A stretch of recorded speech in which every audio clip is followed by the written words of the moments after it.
Hello students, I welcome you all to my YouTube channel Akifa's Commerce Classes.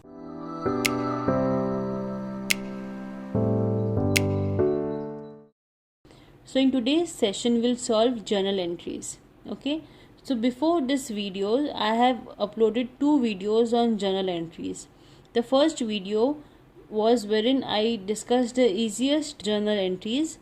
In the second video, I discussed a little bit difficult journal entries. Also, in my last video, what I did was that I divided the transactions into 5 and I explained the transactions first in English and then I explained in Hindi. Then again I explained in English and then in Hindi. So what I will do now onwards is that I will make two videos, one in English and one in Hindi. So this video will entirely be in English and the next video will entirely be in Hindi, so that those students who find it easy to learn in English can follow this video, and those students who are not able to understand in English, they can refer to the other video. So without any further ado, let's start with the first transaction. The first transaction is paid salary rupees 10,000, rent rupees 6,000, wages rupees 4,000 by cash. So now in this transaction, first we have to identify the expenses.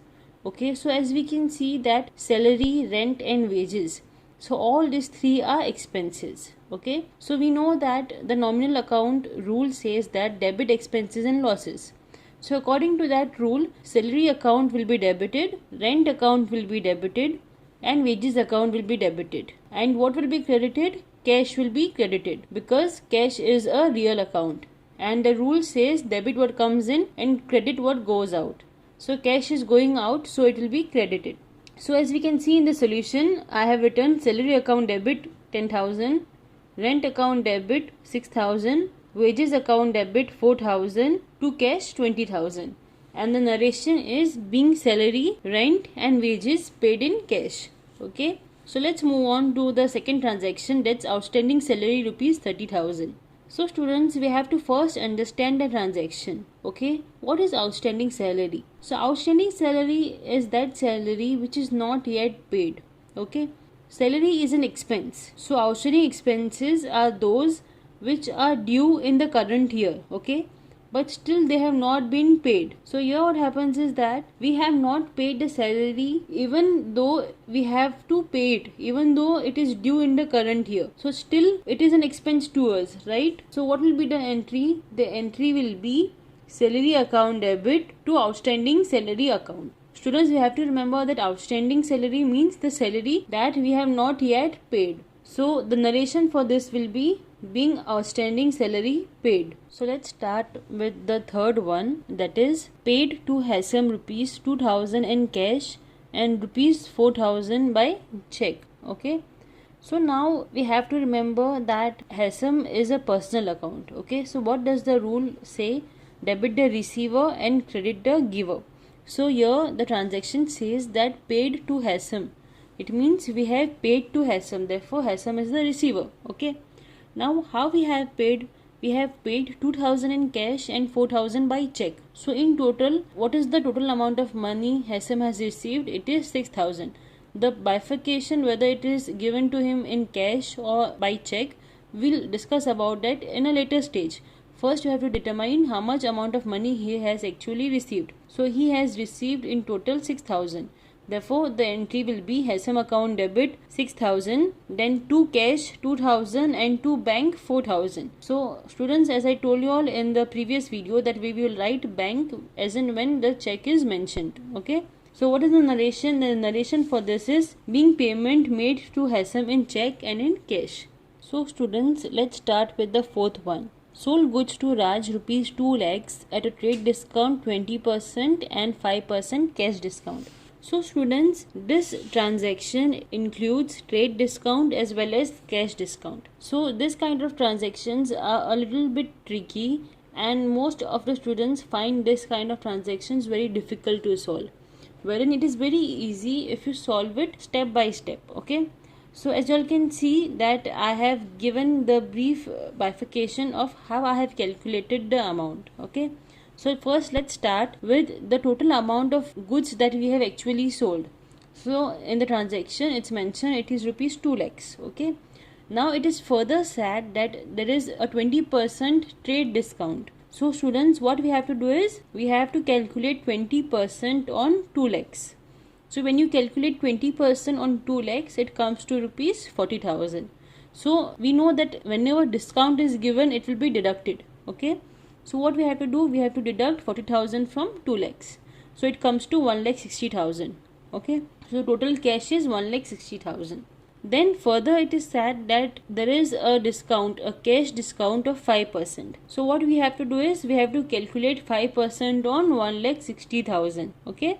So when you calculate 5% on 1,60,000, you get rupees 8,000. So this 8,000 has to be deducted from 1,60,000, and the amount that we get is 1,52,000. So this 1,52,000 is our total cash received. Okay. So we know that cash is a real account, and therefore cash will always be debited because it is coming in this transaction. So how will the entry be? Cash account debit 1,52,000, discount allowed debit 8,000, to sales 1,60,000. Okay.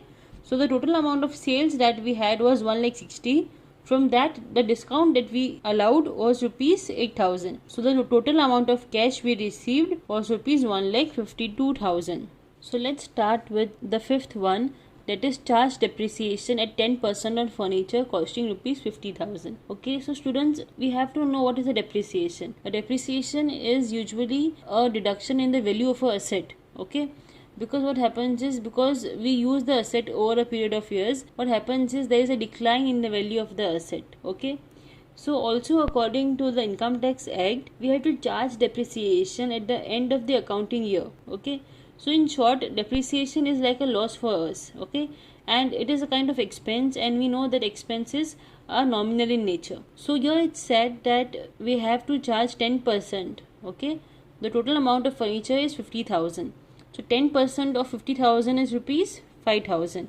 So the entry will be recorded as depreciation account debit to furniture, and the amount is 5,000. And the narration is being depreciation charged on furniture at 10%. Okay. So let's start with the sixth one. Sixth one is cash paid to Amit rupees 950 and discount received is 50. So here we have to first identify whether Amit is a giver or receiver. So cash paid to Amit. So Amit is the receiver. So debit the receiver. So Anil account will be debited. Okay. Now cash is coming in or cash is going out. Cash is paid. Therefore cash is going out. So cash will be credited. And a discount is received. So discount received will also be credited. Students, we have to remember that discount allowed is always debited, and discount received, as it's an income, it is always credited. So the entry for this transaction is Amit account debit 1,000, to cash account rupees 950, to discount received 50, and the narration is being discount received. So let's start with the seventh one, that is accrued income rupees 10,000. So students, we have to remember that accrued income earned during the accounting period, but it is not received until the end of the accounting period. So in simple words, it is an income that we have not yet received, but we will receive the benefits of it in the future. So what is an accrued income? An accrued income is an asset. Okay.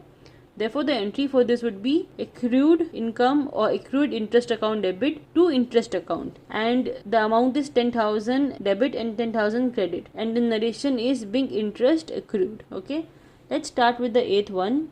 The eighth one is goods uninsured by fire rupees 5,000. Okay, it means that we had a loss of rupees 5,000 because the goods were lost due to fire, and those goods were uninsured. Okay, so we have to remember that apart from purchase return and sales return, okay, if the goods are going out of the business, either reasons, it could be because of theft, because of fire, and so on, always we will write purchase account. Okay, I will repeat again that apart from purchase return or sales return, if the goods are going out of the business, either for either reasons, maybe because of theft, because of fire, etc., what we will write? We will always write purchase account. So the entry for this is loss by fire account debit to purchase account, 5,000 and 5,000, and the narration is being lost by fire.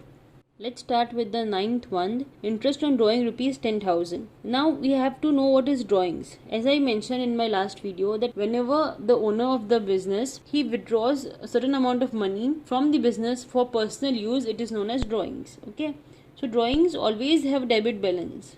So when the owner withdraws money from the business, the owner will have to pay interest to the business. Okay, so it is like a revenue for the business. So when revenue increases, it has to be credited. So the entry of this will be drawings account debit to interest on drawing, and the amount is 10,000 and 10,000. Okay, so let's start with the 10th one, that is goods worth rupees 20,000 destroyed by fire, but insurance company accepted the claim of rupees 15,000. So this transaction says that goods worth rupees 20,000 were destroyed by fire, but the insurance company paid only rupees 15,000 as claim.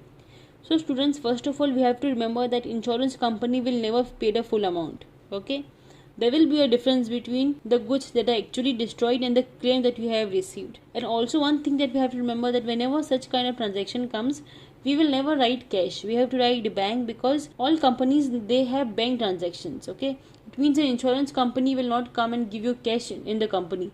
They will make bank transactions. So what will be the entry? The entry for this will be bank account debit. Cash will be debited or bank will be debited because it is coming in the business. Okay, loss by fire account debit to purchase account. Okay, as I said that we have to always write purchase account apart from sales return and purchase return. If the goods are going out of the business, we always have to write purchase account. So bank account debit 15,000, loss by fire account debit 5,000 to purchase account 20,000. Next is the 11th one, that is interest on capital rupees 5,000. Now students, we have to remember that according to the single entity concept, the owner and the business is separate. Okay, so interest on capital is a business expense, and interest on capital is an expense, and therefore it will always be debited. Okay, so the capital here increases, so we have to credit it according to the modern approach. So here what we'll write is, we'll write interest on capital account debit to capital account 5,000 and 5,000. Okay, let's move on to the 12th one, that is unexpired insurance rupees 10,000. Now unexpired insurance is the prepaid insurance. Now what do you mean by prepaid insurance? It means that you have paid the insurance already. Okay, it means you don't have to pay it because you have already paid it. So it means that we will get the benefit of it in the future. And where will this prepaid insurance come? It will come on the asset side of the balance sheet. So how will we record it? We'll record it as prepaid insurance account debit to cash account 10,000 and 10,000. Okay, let's move on to the 13th one, that is old machine is purchased at rupees 18,000 and rupees 2,000 is spent on repair. Now students, whenever we calculate the total amount that we have paid, it is important that you take into consideration the amount that you have paid in total. Like for example, in this transaction, you purchased the machine at rupees 18,000, but then you had to repair it, and for that repairing you had to pay 2,000 extra. So the total amount that you actually had to pay for the machine is rupees 20,000. Okay, so you will not record it at the price you purchased, but you will record it at the price that was required in order to see to it that the machine was in a working position. Okay, if you would just pay rupees 18,000, then the machine was not in a working condition, you had to repair it, you spent rupees 2,000 towards repairing, then it was in a working condition, therefore you have to add 18 plus 2,000. So how will you record it? You will record it as machine account debit because machine is coming in the business, to cash because your cash is going out. So the amount is rupees 20,000 and 20,000. Next is the 14th one, that is goods costing rupees 2,000 distributed as free samples. Now here what happens is that, as students, I already told you all that whenever the goods are going out of the business, except for sales return and purchase return, we will always write purchases. Okay, irrespective of whether your goods are going out because of theft or because of fire or because of free samples, you will always write purchase. So how will you record this? You will record it as advertisement account debit to purchase account. Okay, advertisement because you are giving free samples so that the customers or the public are aware about your product, and when there is an awareness about your product, they will come in order to purchase it. Therefore the entry is advertisement account debit 2,000 to purchase account debit 2,000. Let's start with the 15th one, that is purchased goods from Seher at rupees 40,000. She allowed 5% trade discount and 10% cash discount. So students, we solved the fourth transaction. In the fourth transaction, as we can see that we have sold goods, okay. So that transaction is about discount allowed, okay. And this transaction, that is the 15th one, we have purchased goods from Seher. So here it is about discount received. Okay, so as you all can see that I have showed the explanation. So first of all, we have to decide that the total amount of goods that are purchased from Seher is rupees 40,000. Okay, then she has given us a discount of 5%. So we have to calculate 5% on 40,000, which comes to rupees 2,000. So this 2,000 has to be subtracted from rupees 40,000. So the total amount is 38,000. Then she has also given us a cash discount of rupees 10%. So on rupees 38,000 we have to calculate 10%, which comes to rupees 3,800. So this 3,800 has to be then deducted from 38,000. So the amount is rupees 34,200. Okay. So how will this entry be? The entry will be purchase account debit 38,000, to cash 34,200, and to discount received 3,800. Now here we are purchasing the goods. So the goods will come in, okay. So specifically which goods are not mentioned. So what we'll write is purchases, okay. Now when we are purchasing the goods are coming in, and what is going out? Cash is going out. So cash will be credited. So the entry is purchase account debit, to cash account, to discount received. So the total amount of discount we received is 3,800. Okay. And students, we have to remember that discount received is always credited and discount allowed is always debited. Okay. So this were the total 15 transactions for today's class. Also that in this video what I have done is I have not recorded or I have not calculated the debit and the credit side. It is very important to total the debit and the credit as well, okay, and the total of both the debit and the credit should be the same. I have calculated in my previous videos, so it is very important that you all also calculate the debit and the credit side. So I hope that you all have understood the today's session. If there are any queries or any questions that you all want to ask me, then please put it down in the comment section. Okay, so this was the last video on journal. In the next class we'll start with a new topic. Okay, so if you liked today's video, then please like, share and subscribe. Thank you.